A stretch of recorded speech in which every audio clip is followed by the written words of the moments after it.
Hello, सुप्रभात, नमस्कार। तो मैं आज सुबह जग के जब बाहर आई तो देखा बहुत ज़्यादा धूप उग चुका है और पता नहीं आजकल पटना में इतना ज़्यादा गर्मी क्यों हो रहा है, बर्दाश्त से बाहर है।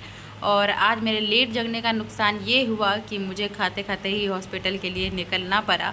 और यहाँ के बाद मैं पहुँच चुकी थी ईएनटी के पास। ईएनटी जाने वाले जो रास्ते हैं उसी बीच में यहाँ पे कोविड वार्ड बनाया गया है। तो आप लोगों को पता ही होगा कि पटना में आजकल कोविड के कुछ कुछ केस आ रहे हैं, तो इसीलिए कोविड वार्ड बनाया गया है। तो इसके लिए आप अपना सेफ्टी के अकॉर्डिंग जा सकते हो हॉस्पिटल। और यहाँ के बाद मैं एटी ओटी के इस रास्ते में हूँ, जहाँ के बाद फिर मैं एटी ओटी पहुँच गई थी। और ये इस ओटी में ये अभी थर्ड केस ये था टिम्पेनोप्लास्टी। और टिम्पेनोप्लास्टी ख़त्म होने के बाद बीच के गैप में मैं इस दीदी के साथ और इस भैया के साथ थोड़ा बहुत मस्ती मजाक करते हुए, और ये पेशेंट बेचारा इतना कंफ्यूज था कि ये हो क्या रहा है भाई। और फिर मैं अंदर गई और ये फोर्थ केस था उस ओटी का।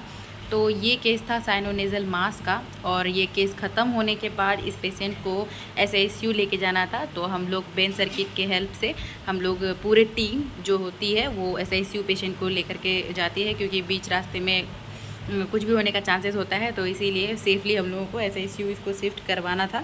तो हम लोग एसआईसीयू इसको शिफ्ट करवाने के बाद सब कुछ नॉर्मल करने के बाद फिर हम लोग वहाँ से निकल गए थे ईएनटी ओटी जाने के लिए। तो अभी समय हो रहा था लगभग शाम के 5 बज चुके थे। और ये आप नज़ारा देख सकते हो हॉस्पिटल का, कुछ 5 बजे शाम में कुछ ऐसा हो जाता है।